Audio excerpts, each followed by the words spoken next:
Vamos a dar paso a la siguiente ponencia de Carmen Martínez Rodríguez. Ella, como ya saben, es doctora en Biología por la Universidad de Santiago de Compostela y licenciada en Biología por la Universidad de Santiago de Compostela también. Investigadora científica del CSIC, es fundadora y líder del Grupo Científico de Viticultura, actualmente denominado Grupo de Viticultura Olivo y Rosa, BIOR, como nos comentaba esta mañana Santiago, en la Misión Biológica de Galicia. A lo largo de su trayectoria científica de más de 35 años ha formado a varios jóvenes científicos y técnicos especializados en investigación vitivinícola.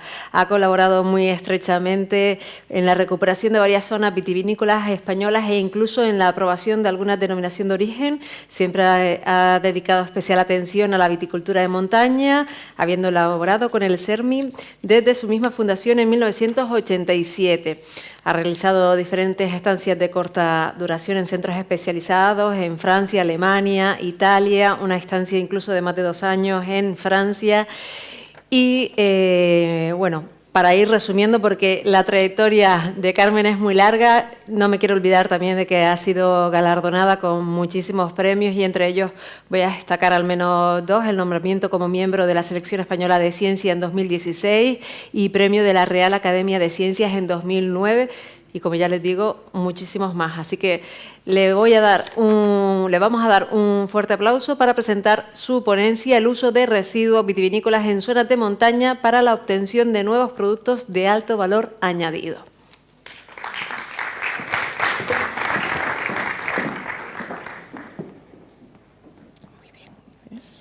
Bueno, muchas gracias por darme la oportunidad de estar aquí. Es un placer conocer la isla y compartir con todos ustedes pues, visiones diferentes y aprender también a intercambiar conocimientos y experiencias.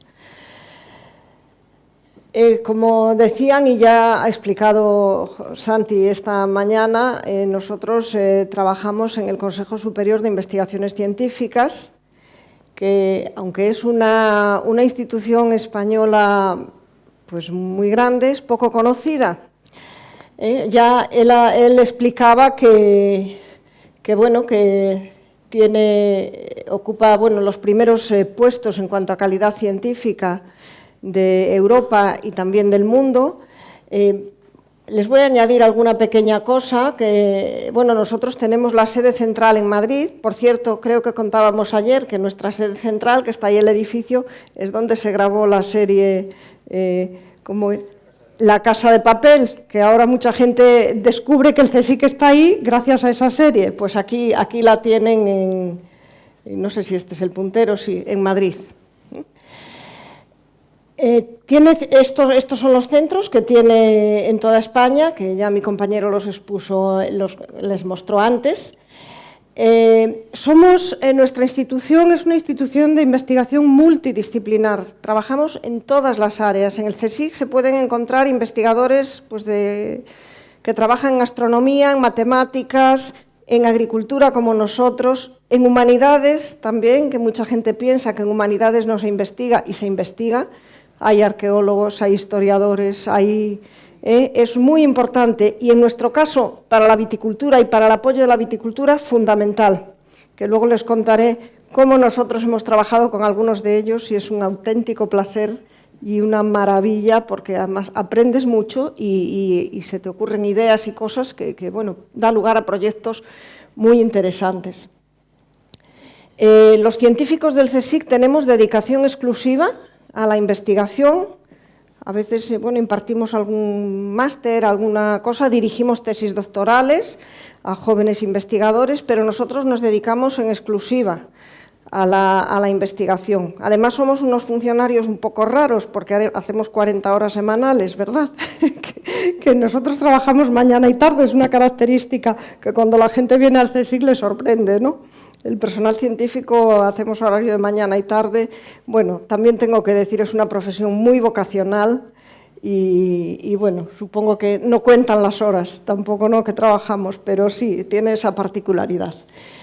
En cuanto a las misiones que tiene nuestra institución, una de ellas es generar conocimiento a través de las investigaciones que realizamos, transferir esos resultados de la investigación al sector productivo, ayudar a crear empresas a partir de nuestros conocimientos, con una base tecnológica, con una base de conocimiento, asesorar a expertos y administraciones públicas también, a instituciones privadas, por ejemplo, iniciativas como esta que se está poniendo en marcha en La Gomera, pues desde el CSIC estamos abiertos a asesorar, apoyarles en la medida de nuestras posibilidades, nuestro equipo de investigación y muchos otros que hay en el CSIC, ya digo, de todas las áreas que se puedan imaginar. Formamos investigadores también, lógicamente, predoctorales y postdoctorales de alta cualificación para que sean los científicos del futuro y aporten conocimientos. También se gestionan grandes instalaciones e infraestructuras científicas y, bueno, pues muchos investigadores del CSIC tienen presencia en organismos internacionales a la hora, por ejemplo, de crear normativas, de desarrollar legislación europea o nacional, pues muchas veces sí que participan también expertos del CSIC de distintas áreas. Entre esos 120 centros de investigación, seguro que hay muchos que los conocerán todos, pero que no sabrán que son del CSIC. Uno de ellos es la base antártica, por ejemplo. Bueno, dentro de estos 120 tenemos 8 que se denominan grandes instalaciones y otro que son instalaciones singulares. Bueno, pues una de ellas es la base antártica, que todos conocerán. La estación de Doñana también es del CSIC.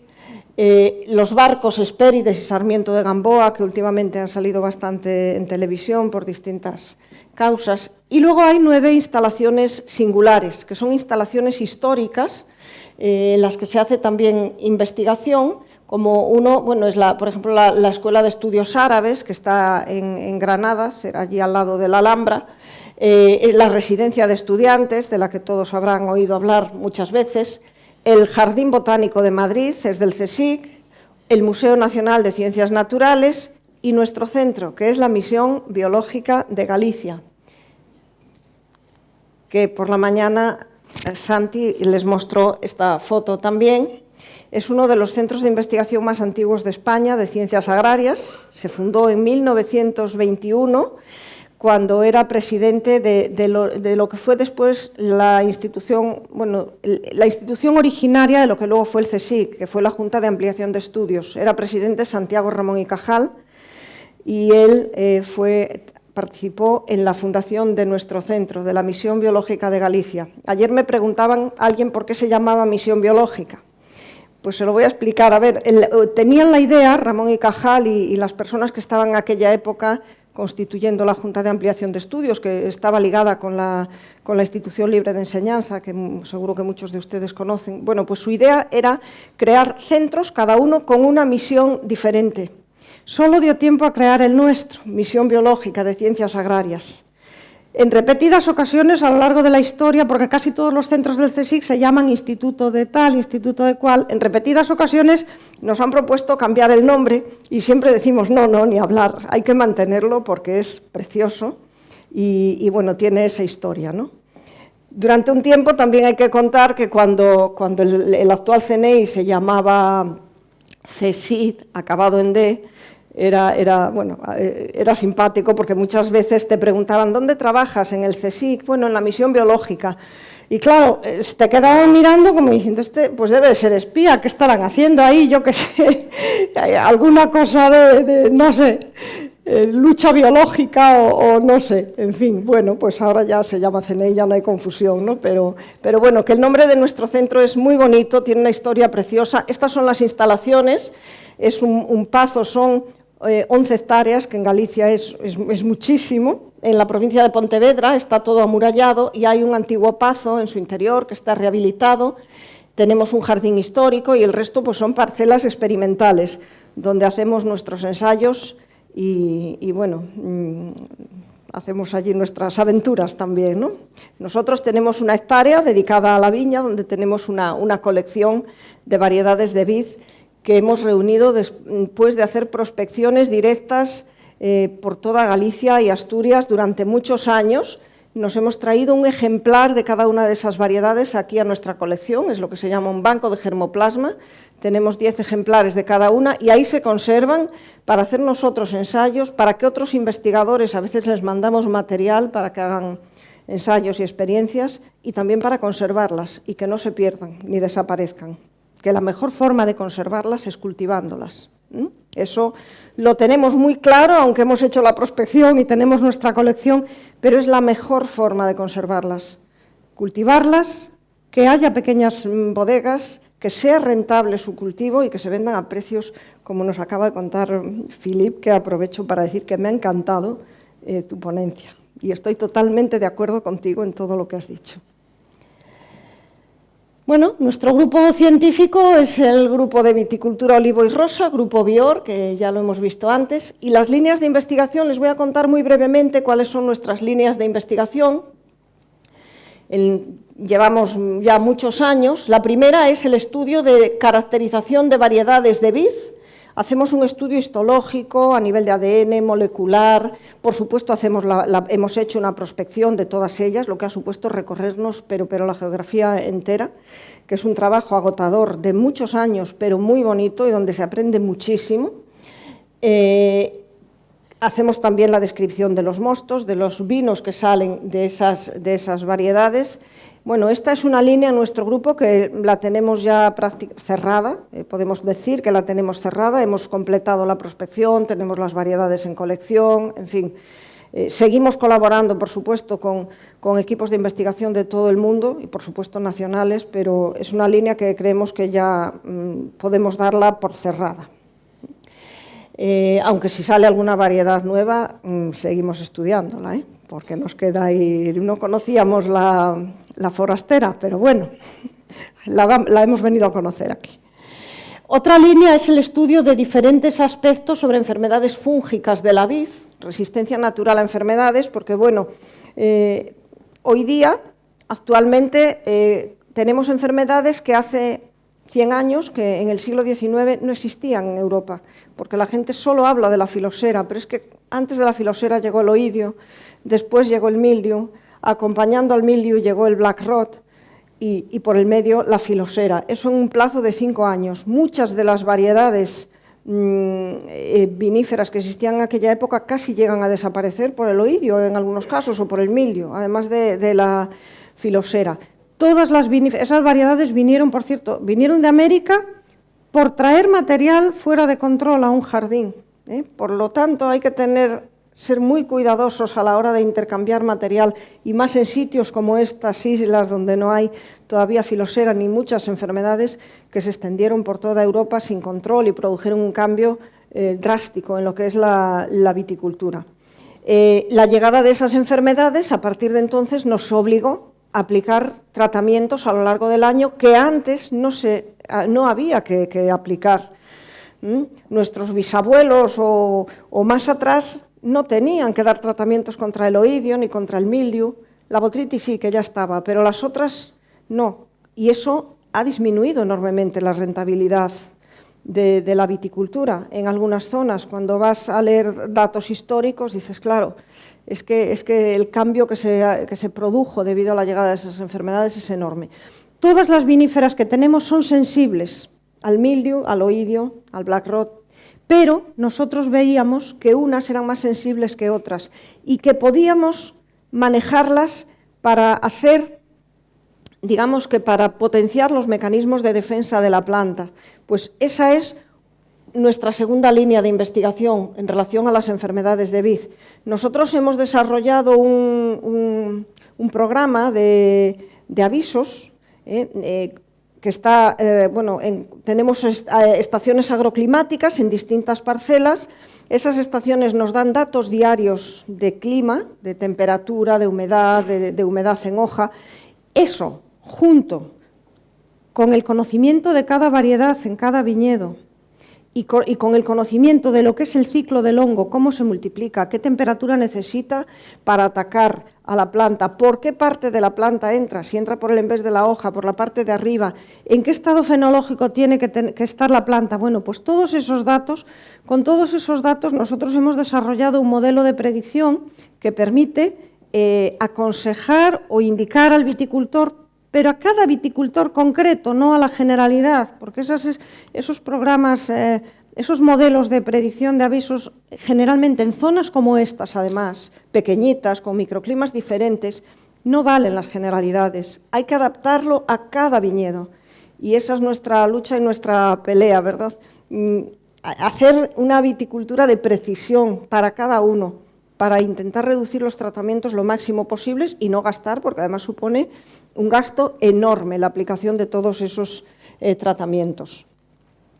Otra de nuestras líneas de investigación, en viticultura siempre, es el estudiar la influencia de las condiciones del suelo y clima y las prácticas de manejo en la calidad del mosto y de la uva. Es que una misma variedad, en función del tipo de suelo en el que se cultive, de la poda que se le aplique, de cómo se trate, del lugar en el que se encuentre, de cómo es ese microclima en zonas de montaña como la nuestra, en Asturias, donde en las montañas por la mañana empieza dando el sol por arriba, en la parte de abajo del fondo del valle no da, pero hay zonas que tienen muchas más horas de sol que otras. Bueno, eso influye enormemente en la calidad final del vino. Pues todo eso también nosotros lo estamos estudiando con cada variedad concreta para ver de qué manera se puede sacar el mayor rendimiento y la máxima calidad a esos vinos. Y, por supuesto, estudiamos también el aprovechamiento de residuos vitivinícolas para obtener productos de alto valor añadido que ahora pasaré en un momentito a explicarles. También son aprovechamientos centrados en cada una de las variedades. Intentamos, sí, primero estudiarlo en general, pero luego irnos a los casos concretos. El tema de las ovejas, que ya les explicó Santi hace un ratito en qué consistía. Otra de nuestras líneas en viticultura es estudiar los efectos beneficiosos para la salud de la uva y el vino, y bueno, la relación con esas variedades, qué beneficios tienen o qué compuestos beneficiosos para la salud hay en el vino, que los hay, que ahora, bueno, no sé si ustedes lo ven, nosotros a veces observamos un cierto movimiento en contra del vino. A nosotros, de hecho, en alguna ocasión pues nos han dicho, bueno, ese proyecto, eso mejor no, porque se puede fomentar el consumo del vino, que es alcohol, que bueno, el vino está considerado un alimento, no es una bebida cualquiera, no es una bebida de alta graduación tampoco, y tiene muchas propiedades saludables. De hecho, antiguamente era utilizado como medicina. Por supuesto, hay que consumirlo con moderación, en eso estamos todos, porque además el consumo del vino está ligado a la cultura, a la tradición, al compartirlo, a la gastronomía, a tantas cosas. Pero bueno, que hay que estar atentos también a eso. Otra de nuestras líneas es la utilización de manifestaciones histórico-artísticas, de datos etnográficos, aspectos socioculturales, bibliografía antigua, etcétera, como base para apoyar y reforzar nuestros trabajos científicos. Aquí, por ejemplo, les puedo contar así muy brevemente un trabajo nuestro que consistió en comparar las hojas y los racimos de antiguas variedades con las hojas y los racimos que aparecían en los retablos barrocos. Los retablos barrocos, bueno, en el barroco uno de los motivos decorativos eran las hojas de vid y los racimos de uvas, y hay barroco en España por un montón de sitios. En Galicia concretamente, donde hicimos este trabajo, Galicia y Asturias, bueno, hay cientos de iglesias con retablos barrocos donde aparecían representados racimos. Esta idea, que incluso hicimos una tesis doctoral sobre ella, surgió a raíz de una anécdota de que nosotros, bueno, pues íbamos a coger hojas a una cepa muy antigua, de 400 años o más, en una casa parroquial allí en Galicia, en la Galicia profunda, allí perdida, y estaba emparrado altísimo, y no alcanzábamos. Entonces estaba la hermana del párroco y le pedimos una escalera para subir a coger la hoja. Y la señora nos decía, bueno, yo la escalera se la doy, pero que conste que aquí los de la Universidad de Santiago vienen a ver los retablos, no a coger hojas ahí. Nosotros dijimos, bueno, pero mires que cogemos hojas. Bueno, nos sacó la escalera al final y ya con tanto insistió, le dijimos, bueno, pues ahora vamos a ver los retablos. Y al entrar a ver los retablos había dos. En uno tenía unas hojas exactamente iguales que las que estaban fuera, que acabábamos de coger en la parra de fuera. Y bueno, a partir de ahí fue cuando le empecé a dar vueltas a aquella idea. A partir de aquel día, pues siempre que veía algún retablo me iba fijando, y como nosotros trabajamos con el dibujo y la forma de las hojas de las variedades de vid para describirlas, la ampelografía, pues yo a veces te ponías a dibujar y llegaba un momento que tenías que salir a ver cómo era la hoja para poder seguir el dibujo. Y yo veía que en algunos retablos era tan perfecta la hoja que decía, bueno, esto tienen que tener un modelo real delante, si no es imposible hacerla tan perfecta. Bien, pues abrimos esa línea de investigación, se hizo una tesis doctoral, conseguimos identificar 5 variedades antiguas y demostrar que, por ejemplo, el albariño ya llevaba desde antes del siglo XVII, en la época del barroco, allí en Galicia, porque había controversias si venía del Riesling, si venía de aquí, de allá. También en Ribeira Sacra, en San Vicente de Pinol, en una pequeña iglesita, encontramos representada perfectamente la variedad antigua de Ribeira Sacra, que no era la mencía, era el albarello, una variedad muy antigua que aparece citada ya siglos atrás. Bueno, es un ejemplo de cómo, a partir del arte, de la cultura, de la historia, podemos desarrollar trabajos de investigación y que tenemos que trabajar juntos, los de ciencias y los de letras. Es una de las cosas que también estamos aprendiendo. Eso dentro de la vid. Dentro del olivo, pues en 2012 iniciamos una línea de investigación sobre el olivo. Esto fue fue una pequeña empresa del olivo autóctono de Galicia, que todo el mundo cuando le dices olivo Galicia te dice, ¿pero de qué me estás hablando? Bueno, pues había olivo, hay una historia preciosa en el olivar detrás del olivar de Galicia, y iniciamos ese proyecto a raíz de una empresa. Nosotros queríamos hacer aceite de semillas de uva, buscábamos una empresa que trabajase con aceites y vino una pequeñita, nos dijo, bueno, vale, yo trabajo con los aceites, era un proyecto CEDETI con consorcios de empresas y grupos de investigación, y dijeron, bueno, vale, pues trabajamos con los aceites de semilla de uva, pero si vosotros nos estudiáis lo del olivar de Galicia. Bueno, al final aceptamos, aunque en principio les dijimos que no podíamos, que era mucho trabajo, que ya estábamos con la vid. Bueno, fue apasionante y sigue siendo. Estamos recuperando, igual que hicimos en la vid en el año 87 en Galicia y en Asturias, lo hicimos en el olivo, nos recorrimos Galicia entera buscando olivos con gente de cada zona. Tenemos marcados casi 300 olivos centenarios de más de 300 años, y entre esos 300 llevamos ya 11 variedades autóctonas que estamos registrando, que estamos transfiriendo a viveros para que ellos a su vez se lo vendan a los agricultores de Galicia, que además hay una lista larguísima de gente interesada, hay una asociación de olivareros. Estamos aportando todos esos datos tanto al Ministerio como a la Xunta de Galicia como a la asociación para que se cree una denominación de origen aceites de Galicia, y se va a repetir, yo creo, el éxito de la viticultura de Rías Baixas en Galicia o de Ribeira Sacra, porque tiene un potencial enorme. Enorme. Bueno, pues en eso estamos y estamos dando ya pasos muy avanzados. Es otra de nuestras líneas. Y, como digo, siempre transferimos los conocimientos y la planta también para que llegue a los viveros y la puedan multiplicar. Y la última línea de investigación, por eso se llama nuestro grupo Viticultura Olivo y Rosa, pues la abrimos en el 2017, fue a raíz de también una casualidad. Fuimos a un congreso a Bulgaria, el Congreso Mundial de la Vid y el Vino, que es la industria que tienen, es la rosa. Y bueno, pues cuando íbamos allí al congreso, pues a mí se me ocurrió acercarme a oler una rosa que había allí en una acera, un rosal enorme lleno de rosas, era el mes de mayo, dije, debe ser la rosa de Damascena. Y bueno, pues al oler aquella rosa me vino a la memoria un recuerdo olfativo de una rosa que yo recordaba de pequeña en Asturias. Yo soy de Cangas del Narcea, y en un jardín privado, en la casa familiar. Y bueno, pues a raíz de allí, aquel recuerdo olfativo de aquella rosa, pues dio lugar a una línea de investigación. Hoy esta rosa es única en el mundo, es la primera rosa española con uso para la industria del perfume, es la tercera del mundo, la hemos registrado. estamos empezando a multiplicarla. La idea es plantarla, y ya tenemos parcelas experimentales, plantarla con la gente de la zona. Hemos creado una pequeña empresa de base tecnológica en la que participan socios de la industria del perfume, los 4 científicos que hemos participado en el trabajo, y queremos implicar a las personas de allí del valle. Es en un pequeño valle.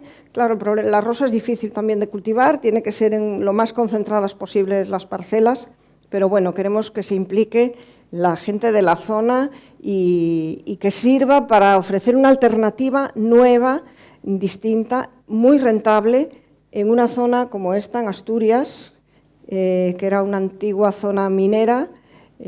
Tuvo una agricultura interesante, una antigua zona minera de carbón, el carbón desapareció, el éxodo en los años 60 a la ciudad también hizo desaparecer la agricultura y hay muy pocas alternativas. Es una de las zonas, la semana pasada, con gran tristeza, veíamos en los medios de comunicación que Cangas de Narcea es la zona de España con mayor velocidad de despoblamiento y una de las 4 más despobladas, o sea, que tienen un ritmo de despoblamiento mayor de Europa. Y bueno, este es nuestro granito de arena para ofrecer una nueva alternativa que sea rentable y disfrutar nosotros allí también con todos de todo esto, ¿no? Bueno, vamos ahora a entrar en el tema de los residuos. Bueno, en España es el país con una superficie mayor, es el país con mayor superficie vitivinícola del mundo, y tiene dentro de entre las penínsulas y las islas, 96 denominaciones, un 96% de esa superficie está incluida dentro de una denominación de origen. Tiene 96 denominaciones de origen repartidas en 67 DOs, 19 vinos de pago, 2 denominaciones calificadas y 8 vinos de calidad. Y es el 13% de la superficie de viñedo mundial. Al tener esa enorme superficie de viñedo, también es el país que mayor cantidad de residuos genera del mundo, que produce toneladas y toneladas de distintos tipos de residuos. La viticultura de montaña, en Fuertependiente y de pequeñas islas, ocupa un porcentaje muy bajo dentro de lo que es la viticultura mundial, apenas representa el 5%. Pero tiene una problemática, y son siempre, y lo estamos viendo aquí estos días, ocupa superficies pequeñas, con unas enormes dificultades de cultivo, en contextos muy complicados, con trabajo manual. Tienen en casi todas variedades minoritarias, únicas en el mundo, con un nivel de adaptación muy alto a su zona de origen, adaptación a su clima y al suelo. Es una viticultura de baja rentabilidad porque exige una inversión enorme, tanto en horas de trabajo, en productos fitosanitarios, es todo manual, etcétera, etcétera. Entonces, nosotros pensábamos que había que buscar nuevas alternativas para aumentar, ya no para aprovechar esos residuos, que también, sino para aumentar la rentabilidad de esos viñedos de zonas como estas. Estas son las variedades que hay en España actualmente descritas y reconocidas como autóctonas españolas. Bueno, ahí están todos los nombres de ellas. Las que están en color verde son variedades blancas, en color así granate son variedades tintas y están las rosadas. No está la forastera, pero va a estar. Bueno, además de estas, ahora nosotros estamos en un proyecto nacional donde vamos a incluir unas cuantas más minoritarias que no estaban ahí y que van a ser incluidas también. En muchas de estas hemos tenido el privilegio de describirlas nosotros y, bueno, pues gracias a nuestro trabajo están reconocidas en el Registro Español de Variedades, que es un orgullo, y cada vez que vemos esa lista, pues nos gusta decir esta y aquella y estaba allí y allá, ¿no? Bueno, cada variedad es distinta, igual que el vino de cada uva es diferente. Cada variedad, cada racimo es diferente, ni tienen el mismo número de racimos por cepa. Hay variedades que en el pámpano dan 4 racimos, hay otros que dan 2, hay otros que dan 3, unos que son así, otros que son pequeñitos. Tienen también Las uvas, dentro de cada uva, el número de semillas no es el mismo. Hay variedades que tienen una semilla, otras que tienen 4, otras que tienen 3. Son características uvas pequeñitas, variedades de uva pequeña, de uva grande. La madera de poda no es la misma en cada variedad. Hay variedades que producen una madera muy gruesa, otras muy delgadita. Con todo esto les quiero decir que igual que las variedades son distintas, los residuos que generan también, en cantidad y en calidad. Aquí tenemos algunos ejemplos de variedades asturianas que hemos descrito nosotros, hemos tenido la suerte de encontrarlas y describirlas por primera vez: el albarín negro, el albarín blanco, el verdejo negro, el albarello, que el albarello era típica de la zona de Ribeira Sacra antigua. El albarín blanco es autóctona de Asturias, aunque aparece también en Galicia con el nombre de blanco lexítimo, pero es autóctona de Asturias. Tenemos incluso datos, sabemos de cuándo fue, entró a Galicia por determinadas zonas, pero bueno, se cultiva también allí y ahora desde hace no mucho están cultivándola también en algunos puntos del norte de León. Es una variedad blanca fantástica, muy buena y con una calidad impresionante y muy especial. ¿Con qué residuos se cuenta? Residuos vitivinícolas. Bueno, pues tenemos residuos de lo que es el manejo de la vid, que son entre ellos pues la madera de poda, por ejemplo. Tenemos residuos vinícolas de lo que es la elaboración de vino. Una vez entra en la despalilladora y luego pasa a la prensa, etcétera, etcétera, tenemos lo que son los raspones, que como digo son diferentes dependiendo de cada variedad. Las uvas, que luego, una vez prensadas, pues pasan es lo que se denomina bagazo, que el bagazo es una masa formada por las pieles y las semillas de esas uvas. Como decía, cada residuo, ¿cómo varía cada residuo? No todos son iguales. ¿En qué cosas hacen que un residuo sea diferente a otro, que el bagazo de una uva sea diferente a la del otro? Bueno, primero la variedad, por supuesto, pero también el tipo de suelo en el que crece esa variedad. Influye también el lugar en el que está, influye pues la cantidad de residuos que genera. Si hay zonas mucho más productivas, otras menos. Esto es en Ribeira Sacra, esto lo conocen muy bien. En cada sitio se genera aunque fuese la misma variedad, se genera una mayor o una menor cantidad de residuos. Y que están influenciados por la zona y también, como decía, por la variedad.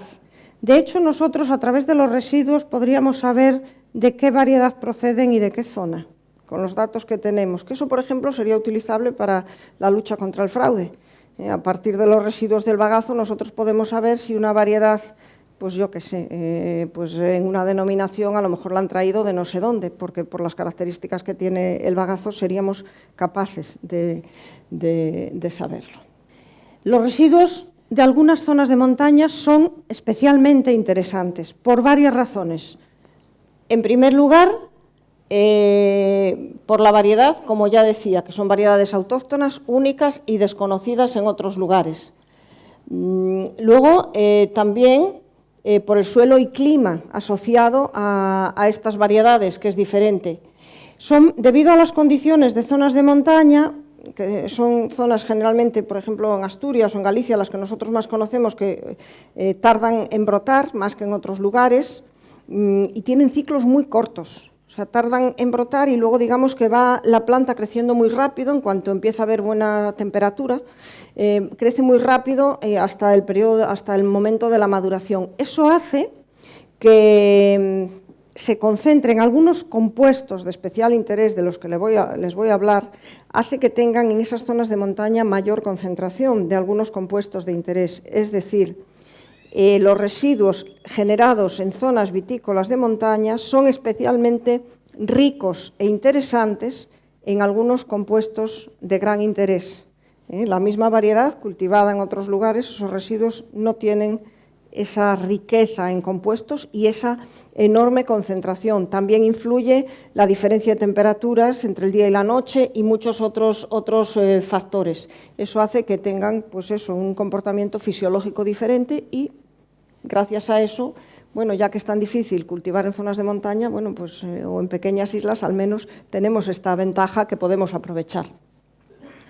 Como decía antes, bueno, los residuos varían según se hagan podas largas o cortas. Una misma variedad, si se le hace una poda larga, los residuos que hay al final van a ser distintos que si se hace una poda corta y van a tener características muy diferentes, dependiendo de la zona. Cambian según la variedad, no es lo mismo un raspón de uva blanca que de uva tinta, ni un bagazo de uva blanca que de uva tinta, porque influyen enormemente también la forma de elaborarlas. Aquí tenemos dos procesos de elaboración, una elaboración de vinos blancos y una elaboración de vinos tintos. ¿Qué observamos? En los vinos blancos, generalmente la uva se prensa, se despalilla, se prensa, se extrae el mosto y se retira ya el bagazo, el residuo y los raspones. Ese bagazo y esos raspones son vírgenes, son muy ricos en compuestos, en los residuos de vino blanco. Pero en cambio en los residuos de vino tinto, como vemos ahí, la uva entra igual, se despalilla, pasa por la prensa, pero en ese caso, en el vino tinto, el mosto fermenta con el bagazo, para que el color de la piel de la uva salga al mosto y ese vino sea tinto. Bueno, pues con ese color también se quedan muchos compuestos de interés. Por eso los residuos de vinificación en tinto son mucho más pobres en compuestos que los de blanco. Los de rosado están en una fase intermedia.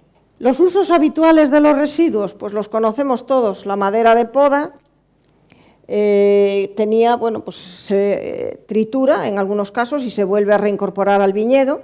Eso tiene un problema y es la aparición de enfermedades, porque con la madera triturada van también los hongos, las esporas de hongos que están en la madera, con lo cual al reincorporarla al suelo, allí van los hongos y en cuanto vuelve a brotar la viña ya tenemos infecciones y reinfecciones.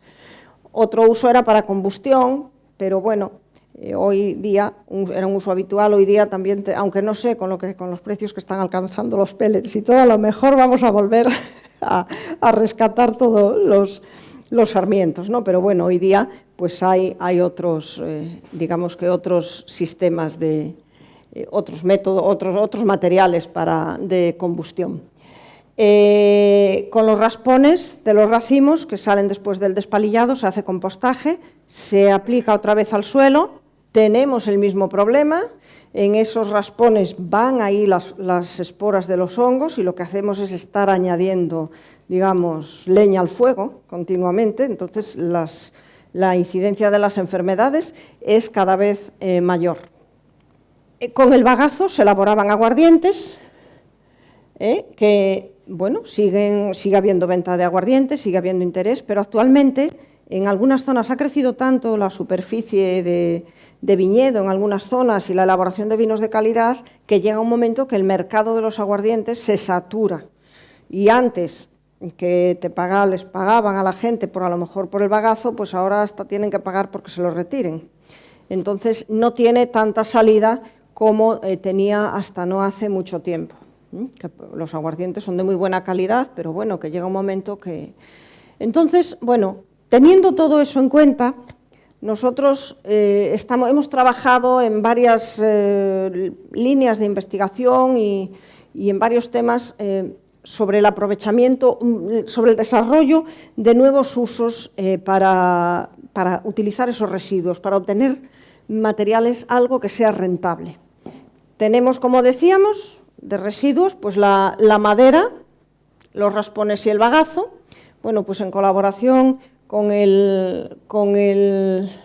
un centro del CSIC de investigaciones metalúrgicas, hemos hecho un trabajo sobre el aprovechamiento de esos residuos para desarrollar biocarbones pirolíticos. Es un proceso, bueno, bastante complejo, que han desarrollado ellos. En ese proceso, aparte de obtener los biocarbones pirolíticos, que luego ya les explicaré los usos que pueden tener, bueno, se genera electricidad en lo que es el proceso, se genera biogás y biofuel, pero a la vez estos biocarbones que obtenemos, aquí tenemos unos ejemplos, es el biocarbón que hemos obtenido de bagazo, el que hemos obtenido de madera de poda y de raspones. Bueno, pues estos biocarbones tienen muchas utilidades. Se pueden activar para muchísimos procesos y, por ejemplo, una de las aplicaciones fue esta. Aquí tenemos el artículo en el que publicamos algunos de los resultados y un artículo en el que se publicó. Estos biocarbones, algunos de estos se utilizan, por ejemplo, para optimizar electrodos, que están basados en biocarbones de residuos vitivinícolas para supercondensadores de alto rendimiento. Es una cosa que, pues que no se le hubiese ocurrido a nadie, pero es un aprovechamiento importante, porque esos residuos pues adquieren un valor que no tenían antes, y además pueden obtenerse un producto muy caro. Otro aprovechamiento pues es la elaboración de aceites monovarietales a partir de semilla de uva. Estos aceites monovarietales los obtenemos mediante prensado en frío y a partir de semillas de uva blanca. En otros países se están haciendo cosas de cosmética y muchas cosas, y se están haciendo aceites de semilla de uva, pero generalmente gran parte de los aceites que se están obteniendo en el mercado de semilla de uva extraen el aceite mediante solventes. Es un proceso, que los solventes son tóxicos, encarecen mucho y tiene sus problemas. Y además los están haciendo a partir, como digo, de semillas tintas, que, como decía, son más pobres en compuestos. Nuestra propuesta fue extraer los aceites mediante un proceso de prensado en frío, para lo cual, ahí nos diseñaron una máquina especial en Alemania y para ser capaces de obtener esos aceites. Bien, pues estos aceites aquí tenemos ejemplos de 3 aceites de 3 variedades diferentes. ¿Qué vemos? Que cada aceite de semilla de uva es distinta, ya empezando por los aromas. Cada una tiene un sabor y un aroma diferente. Son aceites en uso para cosmética y también para alimentación humana. Aquí es uno de nuestros artículos donde describimos los aromas que presenta el mosto y el vino de una variedad concreta, era de albariño, caíño blanco y loureira, y los aromas que tenía el aceite que se extraía de esas semillas. Tienen una característica, aparte de los aromas, es que presentan unos compuestos, que son estos, que es vitaminas, ácidos grasos, proantocianidinas y polifenoles, de los que luego les hablaré. Y, como les digo, son de uso en cosmética y también en alimentación humana. Aquí tenemos un ejemplo de esto. Es un trabajo que hicimos comparando la concentración de polifenoles obtenidos después de la elaboración de vinos blancos, con residuos de elaboración de vinos blancos y de vinos tintos. Estudiamos las semillas, los raspones, lo que es el bagazo, y luego también el mosto y el vino. Aquí ven que el mosto y el vino no tienen muchos polifenoles, pero en cambio los raspones sí, y que el de la elaboración en blanco, que era albariño, tiene una concentración muchísimo más elevada de esos compuestos que los residuos de elaboración en tinto, que en ese caso era mencía. Aunque tenía, pero muchísima menos concentración, tanto en las semillas como en los raspones, en las pieles de las uvas menos. Aquí tenemos otro ejemplo de un estudio que lo hemos hecho en Asturias, con variedades, de una viña, Bodegas Víteras, con la que hicimos el otro trabajo, que nos ofreció la posibilidad de recoger el bagazo para hacer ese ensayo. Tenemos un viñedo, es de uva blanca, de albarín blanco y moscatel de grano menudo, y las uvas tintas, que son verdejo negro, albarín negro y mencía. En este caso se hizo una elaboración de vino blanco y una elaboración de vino rosado mediante sangrado, que es distinto, no es una elaboración en tinto. ¿Cómo es el vino rosado mediante sangrado? Pues se estruja la uva, cuando pasa a la prensa, se deja solo unas horas en la prensa hasta que adquiere el color que te interesa, y ya esos residuos se sacan y lo que es el mosto fermenta sola. Eso, con las semillas que obtuvimos de ahí, bueno, se separó el bagazo, del bagazo se separaron las semillas y las pieles de las uvas de una manera mecánica, y eso, después, a partir de esas semillas, en nuestra prensa en frío, elaboramos el aceite de semilla de uva. Esta máquina que nos elabora en frío el aceite de semilla de uva nos da, por un lado, el aceite. Aquí tenemos el aceite de los residuos de vino blanco, aceite de semilla de uva, y el aceite del rosado. Y aquí tenemos la parte leñosa de la semilla. La máquina la va expulsando y saca esta especie de extrusionado, que son como pellets, y bueno, que son ya digo, los teníamos por separado, de blanco y del vino rosado. Bien, pues aquí tienen los análisis de compuestos de interés en las distintas fases. Aquí tenemos en esos peles, esos extrusionados que salen después del aceite. Aquí ven, por ejemplo, la catequina, la epicatequina, que son compuestos polifenoles, que ahora les contaré las aplicaciones que tienen. Aquí vemos cómo los del vino blanco son muchísimo más ricos en general en esos compuestos, sobre todo en catequina, epicatequina y algunas proantacianidinas. Quédense con ese nombre de catequina y epicatequina. Esto son los aceites, los mismos aceites que obtuvimos, pero aquí es la composición en ácidos grasos, que los ácidos grasos son compuestos también de interés para la salud humana y son beneficiosos en muchos aspectos de la salud. Aquí están más igualados la mayoría de los ácidos grasos, aunque hay diferencias considerables también en algunos. Tocoferoles y tocotrienoles, compuestos también con muchas aplicaciones en medicina y en salud humana. Los aceites aquí en tocoferoles, siempre en este caso también veíamos que entre las variedades blancas, entre los aceites blancos, procedentes de semilla blanca, eran más ricos en esos compuestos que los de rosadas, y en los flavanoles aquí ya la diferencia fue enorme. En el aceite elaborado a partir de residuos de vinificación en blanco y de rosado. Los esteroles, otros compuestos también de interés para la salud humana.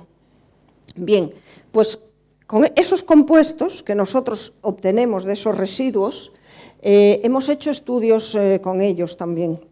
Los hemos hecho, por ejemplo, este es un estudio que hemos realizado en colaboración con un grupo de investigación de la Universidad de Santiago de Compostela, el Departamento de Farmacología, y con ellos hemos estudiado esta catequina, epicatequina, algunos de estos compuestos que aparecían ahí. Hemos estudiado el efecto antitumoral y antimetastásico en líneas celulares de cáncer de próstata y mama, aplicando estas moléculas, catequina, epicatequina, etcétera, y comparándola con un fármaco que se utiliza en quimioterapia, que es el docetaxel, que procede de la corteza del tejo. Bueno, pues lo que hemos visto es que esos compuestos presentes en los residuos vitivinícolas, que mejoraban la eficacia de la terapia del docetaxel, que procede, como digo, del tejo, en esas líneas celulares de cáncer de próstata y mama, que aumentaba la sensibilidad del docetaxel, y que, pues que eso podía ayudar a reducir en esos tratamientos de quimioterapia, ayudar a reducir las dosis de fármaco que se utilizan. Este es otro estudio. Bueno, esto fue una propuesta justo cuando empezó el COVID en el CSIC.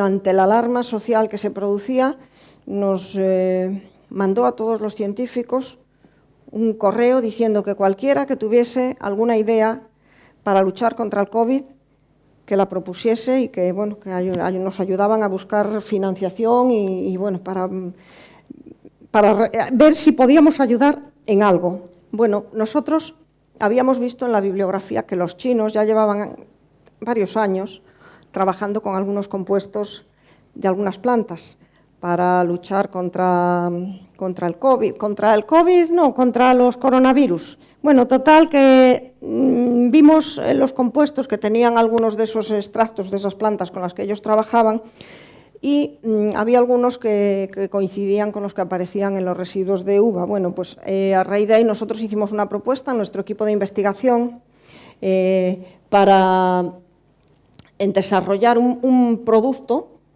preventivo frente a coronavirus, empleando productos naturales que eran extraídos de la vid. Participábamos en ese proyecto nosotros, nuestro grupo de investigación, el grupo de farmacología de la Universidad de Santiago, otro grupo de la Universidad de Santiago del CICUS, que son expertos en química biológica y materiales moleculares y en biomedicina, un compañero del Departamento de Biología Celular y Molecular del CNB y una gran empresa multinacional que no puedo dar su nombre porque era confidencial. Bueno, como contaba Santi, cuando presentamos nuestro proyecto nos lo evaluaron muy bien, pero dijeron, pero se acabó ya el crédito. Ahí está en el cajón el proyecto. Bueno, además de tener efectos sobre el COVID, creemos que esos compuestos tienen efecto en otras enfermedades, pueden ser antibacterianos y tener eficacia en otras cosas. Ahí tenemos el proyecto y, bueno, hace poco esa gran empresa nos volvió a llamar y todavía ayer nos llegó un correo y nos dijo, ¿lo retomamos? Porque, claro, nosotros en ese momento les dijimos, mira, no podemos conseguir, nos dicen que no podemos conseguir financiación pública, pero podéis vosotros invertir y lo hacemos. Bueno, se lo pensaron, no sé qué. Bueno, total, que hace poco nos volvieron a llamar, dijeron, bueno, lo retomamos. Dijimos, bueno, pues vale, ampliaremos, no solo trabajaremos en el COVID, porque bueno, ya se van buscando otras soluciones también, pero además vamos a ampliarlo a otros aspectos relacionados, por ejemplo, con problemas de infecciones, de bacterias, que es uno de los grandes problemas y preocupaciones que hay ahora en el mundo de la medicina. Tenemos también un proyecto que acabamos de poner en marcha, de solicitar hace muy poquito, que es con el Instituto Oftalmológico Fernández Vega, que está en Asturias, en Oviedo, que es muy conocido, son referencia internacional, y con ellos estamos trabajando en la utilización de esos residuos de una bodega de allí de Asturias, de esa con la que habíamos trabajado en el aprovechamiento de residuos. Estamos trabajando con ellos para probar desarrollar como nuevos fármacos y nuevos productos obtenidos a partir de los residuos vitivinícolas de esta zona de montaña, porque, como os decía, son muy ricos en compuestos por todas esas razones que os he explicado y por las variedades de que se trata. De hecho, son los más ricos de todos los que hemos estudiado, los de allí de Asturias. Y pues nosotros vamos a preparar unos extractos y vamos a analizar con ellos pues primero si son citotóxicas, si tiene toxicidad ese compuesto y bueno, luego el efecto en determinados problemas de la salud ocular. También estamos trabajando en el uso de residuos para alimentación animal, porque algunos de esos residuos son ricos en nutrientes y también, igual que tienen efecto beneficioso para la salud en seres humanos, también lo tienen para los animales. Por ejemplo, un problema que tienen los terneritos, a veces tienen muchos problemas de diarreas y problemas y parece que el uso de algunos de estos residuos con los que nosotros estamos trabajando podía ser muy útil para alimentación animal, sobre todo en animales jóvenes o en aves también. Es otro de los proyectos en el que estamos trabajando. Esto es un ejemplo de un secreto industrial que hemos desarrollado con una bodega para elaborar vinos enriquecidos en polifenoles. Como decía, los vinos blancos, como los residuos se sacan y no fermentan con el vino, esos vinos blancos son pobres en polifenoles, pero nosotros hemos desarrollado un proceso que está protegido bajo secreto industrial para elaborar vinos enriquecidos en flavanoles y que además tienen unas características aromáticas fantásticas. Este es otro ejemplo de una bebida que hemos desarrollado con una empresa para la elaboración de aguas enriquecidas en compuestos de interés para la salud a partir de residuos vitivinícolas. Bueno, aquí salió, esto lo recogió en la prensa, bueno, salieron titulares como, por ejemplo, los científicos transforman el agua en vino o cosas así, pero bueno, la realidad es que es un agua enriquecida con efectos beneficiosos para la salud. Es un secreto industrial y la tenemos licenciada a una empresa que, bueno, que la querían para su venta en Japón y en países asiáticos. Y bueno, lleva ya varios años y ahí estamos apoyándoles en todo lo que podamos. Y bueno, esto es la plataforma Alcindor que mi compañero les explicaba antes. Esta plataforma surge porque vemos tantos años recorriendo todas estas zonas de montaña, estas zonas tan difíciles, pues las vimos además despoblarse. Yo pues he tenido la suerte, por un lado, de ver Ribeira Sacra cuando había ninguna bodega, cuando empezábamos por ahí a descubrir las variedades en el año 86. He ido viendo cómo se iba despoblando por un lado y cómo luego se podía recuperar y hay ahora la cantidad de bodegas que hay. Hemos tenido ocasión en el tema de los olivos lo mismo, un olivar antiguo que existía en Galicia con un interés enorme y ver cómo vas a esas aldeas que hace 10 años cuando íbamos de muestreo, pues todavía había alguien que te abría la puerta, que te invitaba a un café. Ahora no hay nadie en esos pueblos, están vacíos. Entonces nosotros, pensando entre nosotros, decíamos, pero ¿cómo es posible? Pero si nosotros tenemos todas estas cosas que podríamos ayudar a ofrecer alternativas pues rentables, para ofrecer productos nuevos, diferentes, para crear pequeñas microempresas en estas zonas rurales y ayudar en el tema del despoblamiento. Bueno, con esa filosofía creamos esta plataforma, Alcindor, Alternativas Científicas Interdisciplinares, y ahí lo que hicimos fue buscar compañeros de distintas áreas dentro del CSIC, que van pues, de todo tipo, y también empresas algunas con las que ya habíamos trabajado, otras cogimos el teléfono, los llamamos, les contamos la historia, les enseñamos los resultados que teníamos, y muchas de ellas dijeron, pues venga, nos sumamos a la plataforma. Y bueno, ahí estamos, dentro de esa plataforma tenemos ya varios proyectos que son pues un pequeño éxito y ahí seguimos y yo nada más, solo me queda decir que aquí estamos también para trabajar con La Gomera y con quien sea, nos encanta hacerlo además y bueno, es también creo que un objetivo de los científicos, aparte de publicar, que también tenemos que hacerlo y nos gusta también hacerlo, claro. Nada más, muchas gracias.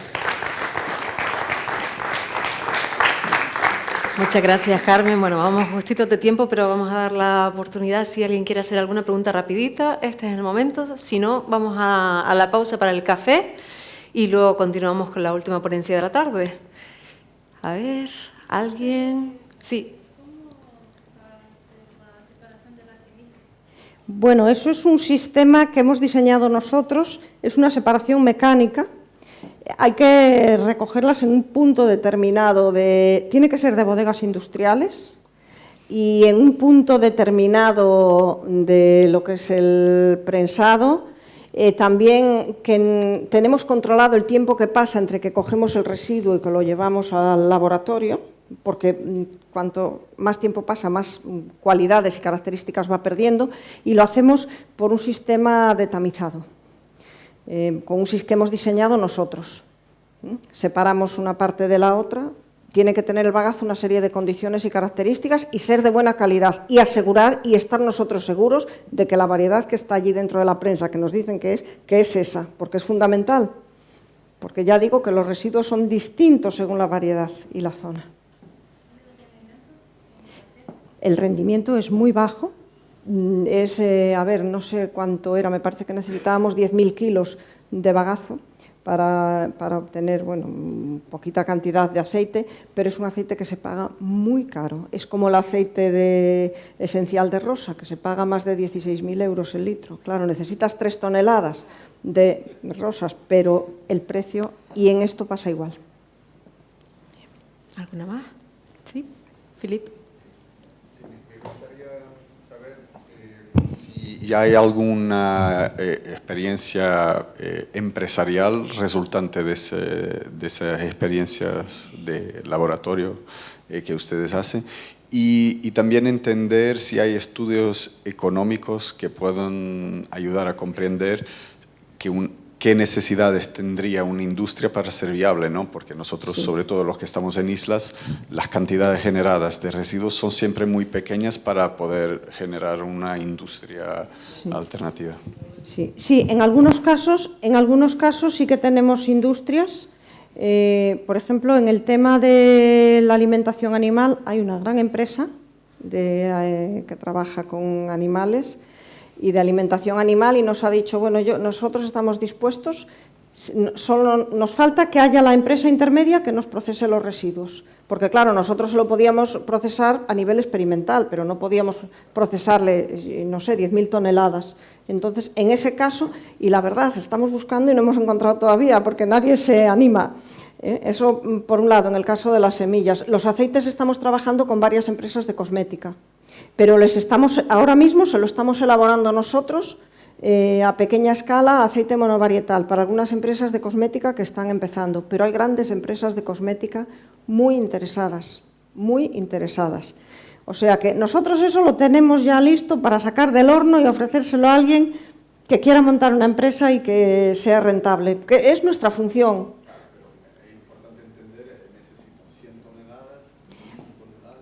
Eso habría que hacer el cálculo porque cada variedad, en cada zona y cada variedad hay que estudiarlo. Porque, como digo, en las semillas, cada variedad tiene un número de semillas de uva y algunas que tienen muchas, otras menos.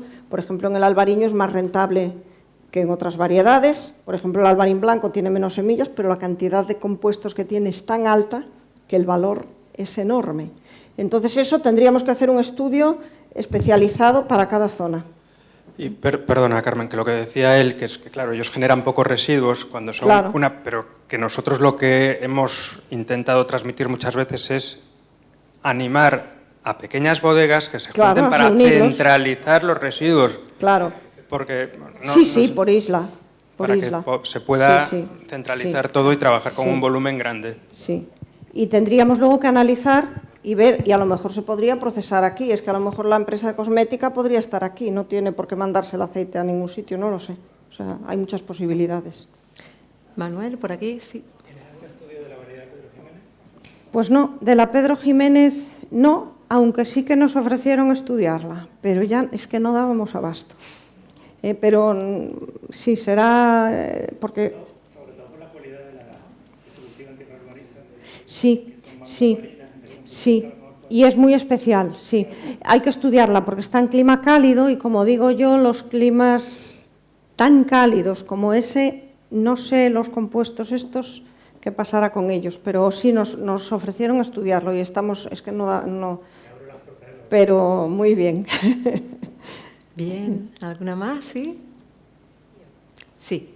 ¿Tiene alguna limitación por la utilización del material resultante de la poda por la situación de las plagas de cuarentena?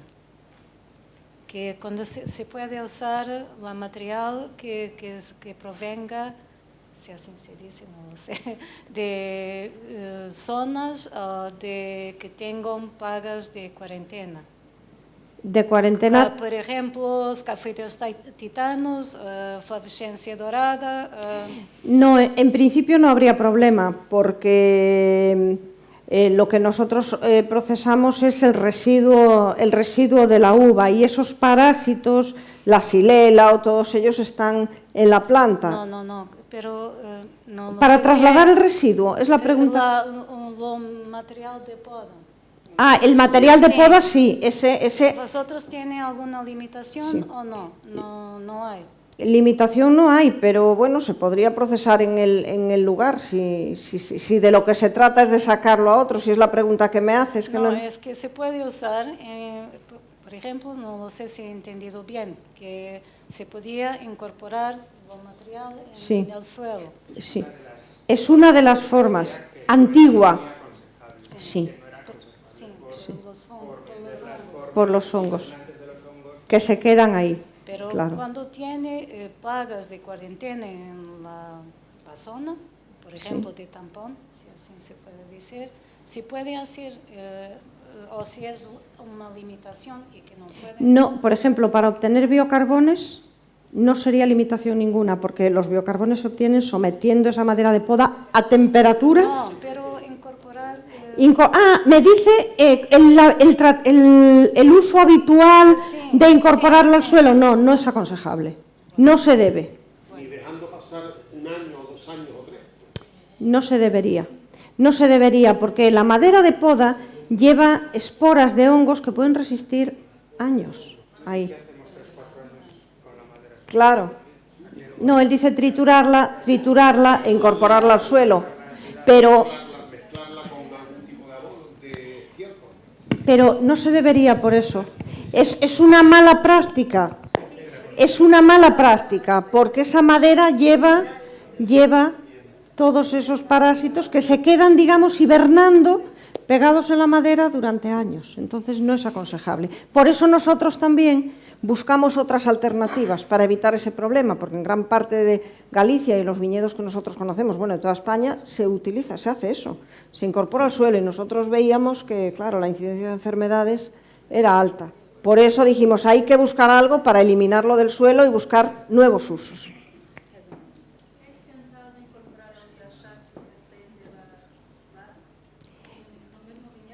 Pues eso, teníamos un pequeño ensayo, sí, y queremos hacer el ensayo en macetas. Todavía no hemos sido capaces, de hacer un ensayo muy grande, porque una de nuestras teorías es que esos biocarbones, ese biochar, podría actuar en el suelo atrapando los hongos.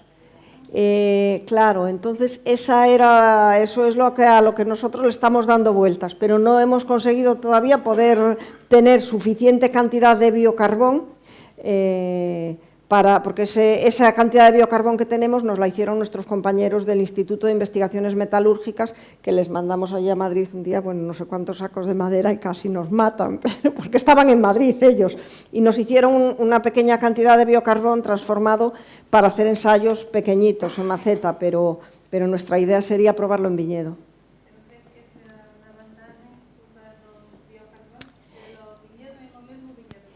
Podría ser. ¿Qué problema tiene? Que es caro el biocarbón y tiene otros usos tan interesantes, por ejemplo, el tema de los supercondensadores y todo esto, que sería una pena. Sería como echar oro en el viñedo. Entonces, es el problema. Muy bien, pues muchas gracias, Carmen. Un abrazo, un fuerte aplauso. Y ahora tenemos 15 minutos para tomar abajo un café y volvemos para la última ponencia de la tarde.